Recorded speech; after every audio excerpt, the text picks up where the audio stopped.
Oh boy, I'm so excited for my new mobile controller. I heard everyone talking about an MCON controller with a MagSafe snap, so I needed to get one pronto. It's kind of weird that it arrived before the delivery date and from a different carrier. Either way, in this box has to be my brand new M controller. So let's finally see the glorious M4. That's right, folks, we have the Abxylute M4, a hyper-portable MagSafe controller for mobile gaming.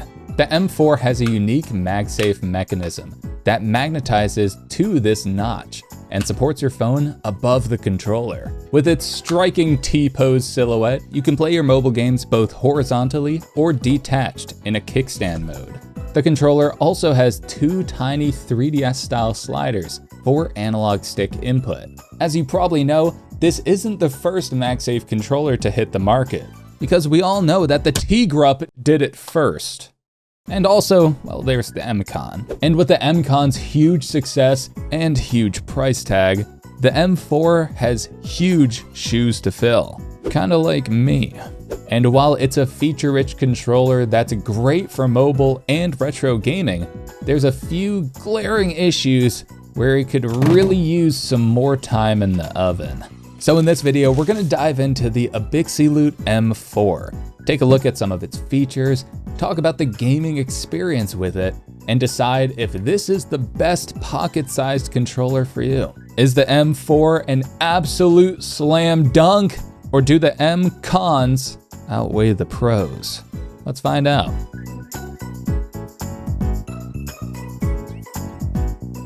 Both of these controllers were sent over by Abxylute, pronounced Abxylute, for review. And as usual, no money exchanged hands, and they're not seeing this video before you do. By the way, I'm also giving away both of these controllers to maybe you. All you need to do is comment one game that you'd play on it and fill out the Google form so I can ship it to you if you win. And you also need to subscribe to Monto Tech, but that comes with plenty of other benefits, such as sometimes videos and sometimes live streams as well.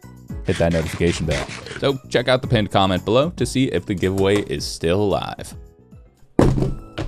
Here we have the box for the Abxylute M4, or Abxylute, depending on who you ask.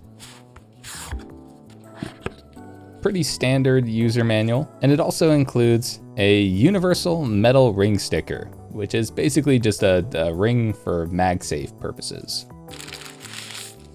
And finally, we have the controller and a color-matched lanyard. Close enough. Unfortunately, it doesn't include a charging cable, but this does charge via USB-C, which is pretty standard, so hopefully you can dig something up. So here is the M4 controller itself. Now, off the bat, you're gonna notice kind of a weird shape to it, and that's because we have this detachable MagSafe ring. Already, I feel it wanting to just snap right back on, and good thing that this has a somewhat strong magnet to it. On the back of the MagSafe ring, we can see two positions that you can lock this thing in on. Traditional mode, that gives you access to all of your controls with your phone on top, or the low profile super stealthy mode. This will be a little more solid, but it'll only give you access to your face buttons and D-pad. No start and select buttons in this mode.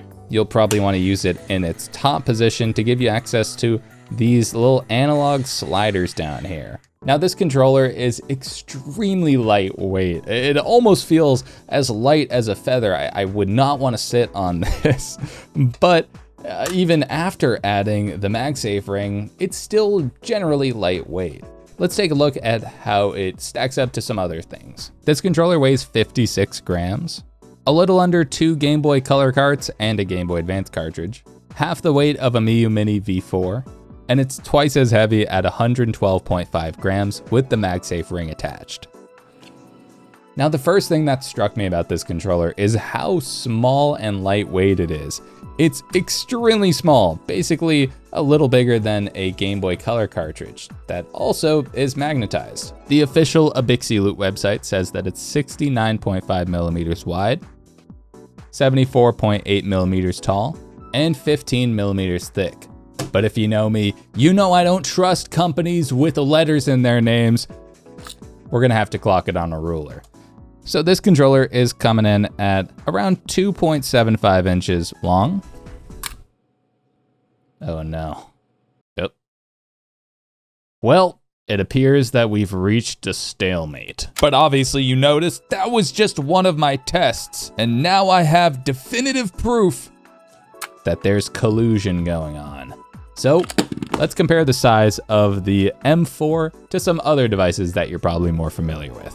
Here's how the M4 stacks up to a Gamesir Pocket Taco. The M4 is slightly taller, but you'll notice that all of the controls are lower than on the Pocket Taco. So it tends to be less comfortable because your thumbs are positioned lower than on the Pocket Taco.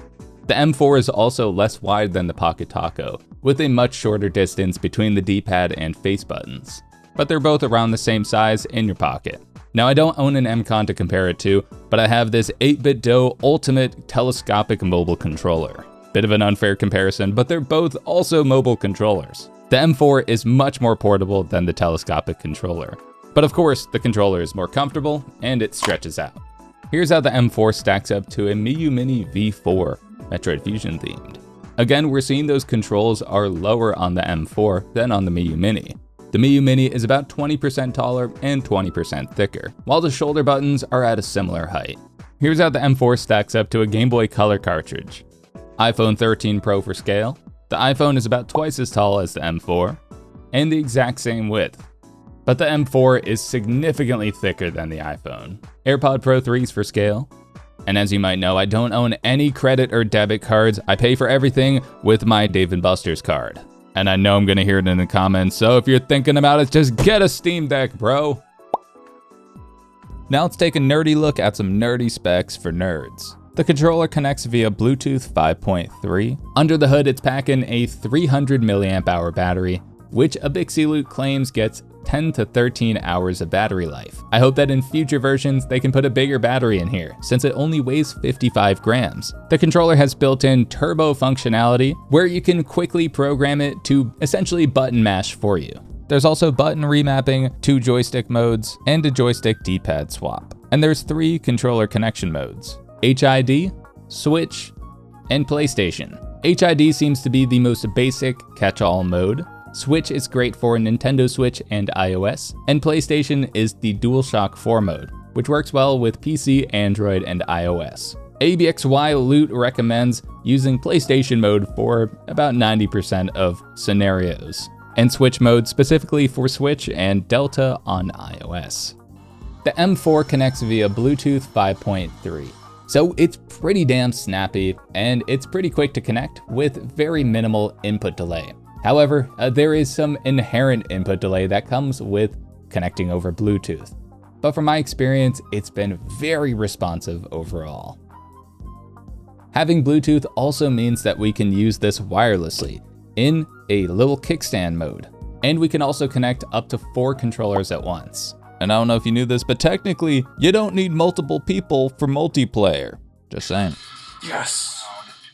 Now let's take a look at the controls. On the front, you'll see we have 2 3DS style slider sticks for our analog inputs. This is a huge feature that's not present on some other pocket-sized mobile controllers. The thumbsticks have a soft, non-grippy surface with a slight divot in them. Unfortunately, like White Castle, these sliders are pretty cheap. They're about half the size of 3DS sliders and have about half the range of motion. They also don't click down for L3, R3 functionality. Instead, you'll need to use a button combination of M and Start or Select to activate R3 or L3, which means in most games, just trying to sprint will be pretty inconvenient. However, there's plenty of mobile games that don't use L3 or R3 since they're designed for touchscreens. So your results may vary, but you know what won't vary? Cardinal snapping. These analog sliders often feel like your classic N64 joystick. They really snap to the up, down, left, right directions and the diagonals in between. There's pretty much nothing in between those 8 directions. So there's practically no nuance to them in terms of both their fluidity and how they naturally move but also their sensitivity too. Across the board, very mediocre analog sticks. Now let's move down to the D-pad. The D-pad has a glossy plastic texture to it with a little divot in the center and 4 little line things on the edges. The presses are firm and deep with a generally tactile feel to it, but not necessarily the most pleasant for me personally. There's a lot of travel to this D-pad, and it requires firm, deep presses to activate it. When it comes to gameplay, if you press any direction halfway or even most of the way, it generally won't actually do anything. It won't activate that direction. So quick inputs and half presses are mostly unresponsive with this D-pad. This probably has the most missed inputs of any controller or handheld that I've used recently, only because it doesn't register anything besides a full deep press. Half presses, quick inputs, it ain't cutting it. Moving over to these face buttons, we have 4 face buttons in the Nintendo layout, with A on the right and X on the top. The face buttons have a glossy plastic texture with indented letters on them. They're a bit smaller than what you might be used to, and they have a firm, deep press with a lot of travel too. They bottom out comfortably, and they're generally pleasant to use.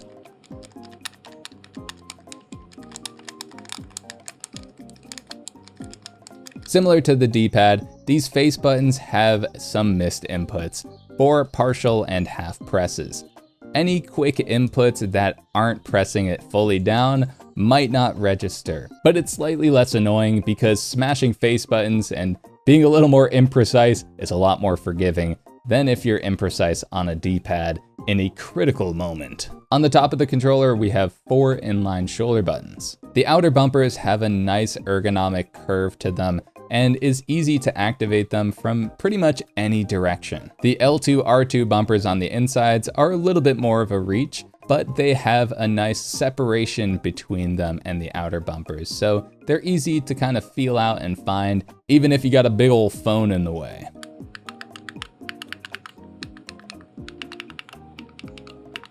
These shoulder buttons are some of the loudest and clickiest ones I've heard in quite some time. Someone might hear you from the other room if you're using this controller. The L2 and R2 buttons on the inside are a little quieter, but the L1 and R1 bumpers are pretty loud and clicky. If you're a fan of super clicky buttons with tactile confirmation, these will be right down your alley. But if you're expecting anything that's a little bit quieter, you might not be a fan of these. In between the front controls, we have 4 tiny buttons: a start and select button, a home, and an M for Montotech, subscribe below, or menu, depending on who you ask. On the right side, we have a power button and 4 indicator lights. On the bottom, we have a USB-C port and lanyard hole. And finally, we have a magnetized notch for this Magsafe Ring. Ergonomically, the M4 is a little strange. In general, this is a controller that's function first. Functionality and versatility take the front seat, while overall comfort and ergonomics take the back seat. No matter how you hold it, it's not gonna be perfect, especially if you want to access all of the controls at once. And then you throw the curveball in it of your phone being on top. This really just changes everything. When you add a phone into the mix, you have to grip it in a way that secures both the controller and the phone. And also you have to pitch your wrists back at a very specific angle to both see my face and also not have your phone fall off. So if you have a bigger phone or a heavy case, then it might really pitch your whole center of balance forward. On the flip side, if you have a smaller phone, then it'll be a little more comfortable overall. Still not ideal though. And in case you're wondering, that will happen. It's not a matter of if it'll happen, it's a matter of when. Now this Magsafe Ring is an interesting feature. We have 2 positions that we can magnetize it in. The normal position that gives you access to all your controls and analog sticks, or what I call retro mode, which is a lot more comfortable, but only gives you access to the D-pad and face buttons. You can also detach the Magsafe Ring and then pop it out to be a little kickstand for your phone. Then you can play your games in more of a desktop mode and not have to support all the weight of your phone on this very light controller. This is great for lunch breaks or quick on-the-go co-op sessions. But the combination of the hollow build and harder to press buttons mean that using the controller in kickstand mode kind of feels weird at times. It easily shakes around unless you grip it tightly, but with such a small controller, gripping it tightly is unnatural at best and crampy at worst.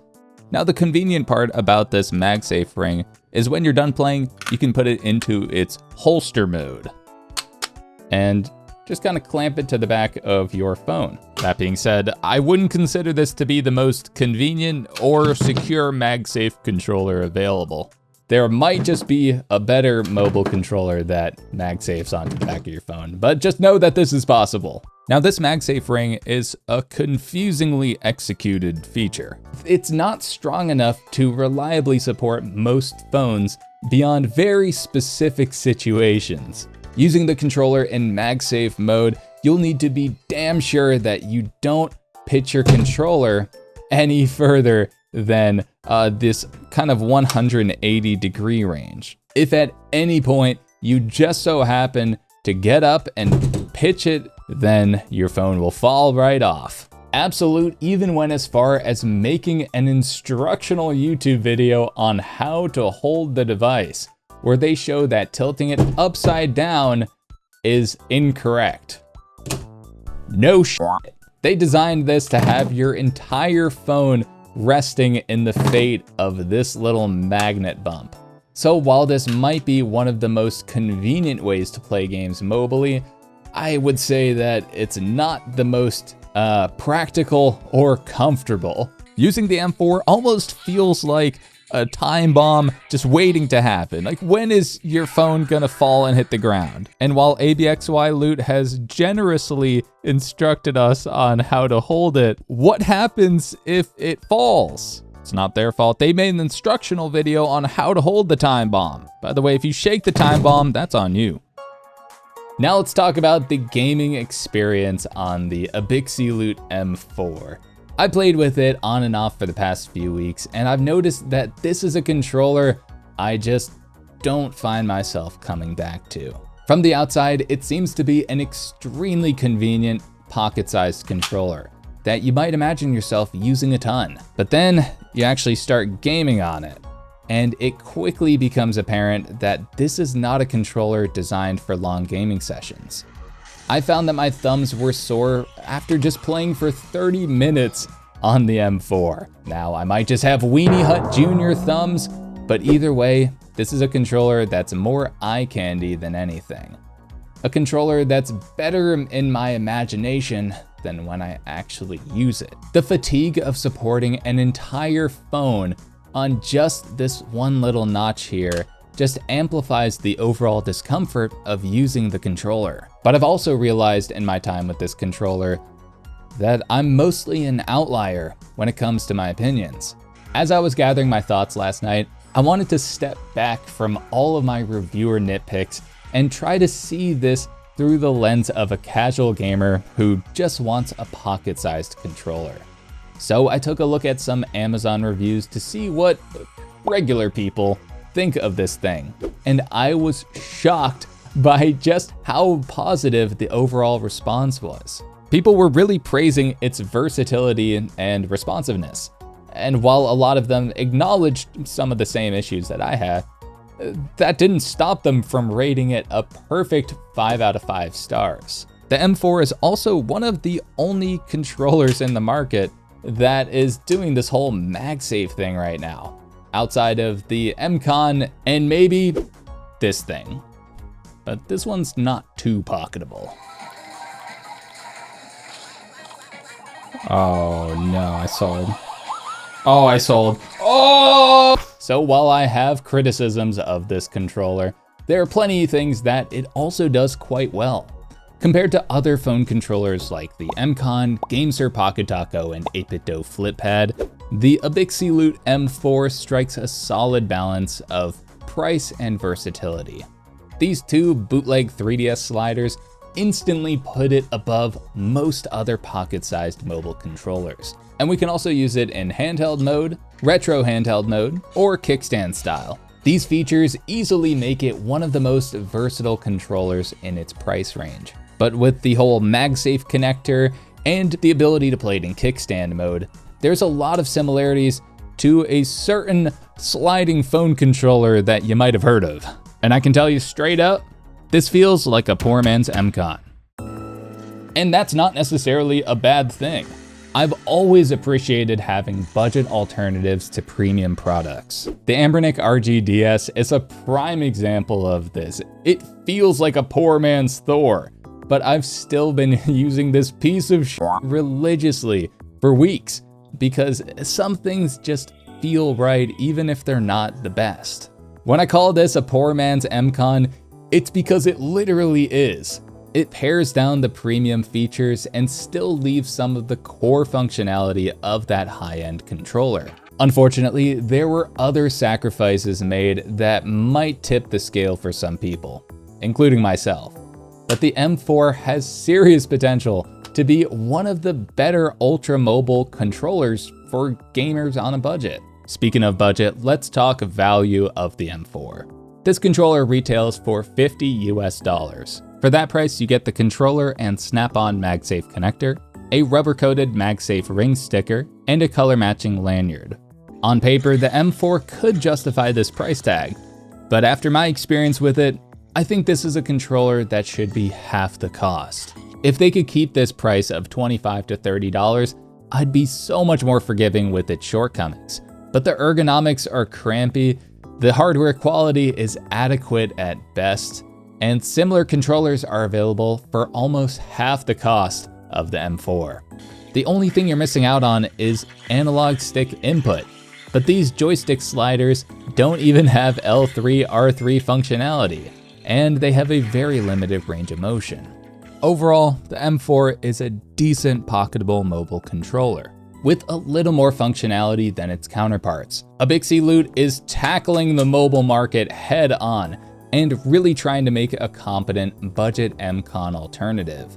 But this is clearly a first generation product, something that was cooked up specifically to compete with MCON. Editing Monto here. Now I know that to some people, it might be obvious that M4 is ripping off the MCON, but if you have any inklings of doubt, Abxylute is running a sale on the M4 at the exact same time that the MCON just so happens to be running a sale. It just feels like that pointing Spider-Man meme, you know, but one of them is really short and just chopped to all hell. So yeah, I just thought that was funny. I mean, they're running sales all the time, so it's not that big of a deal. But anyways, let's get back to the video. Wrap that shit up, old man. The M4 has a ton of potential in this pocket-sized mobile controller market. But from my experience with it, it doesn't quite nail a lot of the aspects that it's going for. At the end of the day, this is a competent mobile controller that does exactly what it advertises.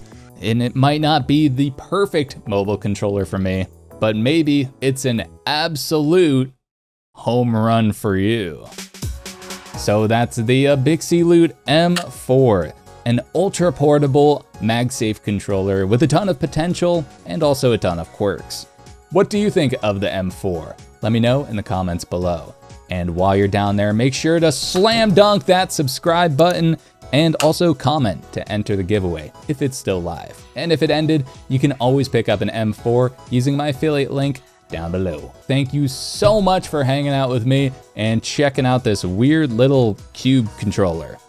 As always, I'm Monto Tech. Thank you for watching, and I'll see you in the next one. Later! If you like this video, maybe check out my review of the Gamesir Pocket Taco. It's another one of these super portable mobile phone controllers, but this one has a taco style clamp for vertical phone gaming. Great for super retro games and also Nintendo DS games. You can check out that review here.